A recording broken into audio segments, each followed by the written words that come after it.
ಜಗದ ಸೃಷ್ಟಿಯಲ್ಲಿ ಎಲ್ಲೋ ಲೋಪವುಂಟು, ಸುಖವ ಹಂಚುವಲ್ಲಿ ಏನೋ ದೋಷವುಂಟು. ದಣಿಯೋನು ದಣಿಯೇ ಆಗಿಲ್ಲ, ಆಳೋನು ಆಳುವಾಗಿಲ್ಲ. ಪ್ರಜೆಗೆ ರಾಜಯೋಗ ಅವನೇ ದೊರೆಯು ಈಗ. ಲೋಪ ದೋಷವನ್ನು ತಿದ್ದಲೇಬೇಕು ಬೇಗ. ದುಡಿಯೋನ ಬೆನ್ನಿನ ಬೆವರು, ಲೋಕಾನ ಕಾಯುವ ಉಸಿರು.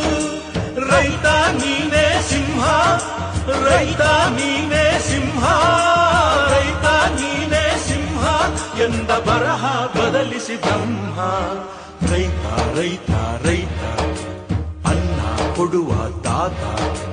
ಜೀತ ಜೀತ ಜೀತ ದೊರೆಗಳು ಬೆಳೆಸಿ ಭೂತ. ಬೇಲಿಯ ಹೊರಗಡೆ ಬಂದ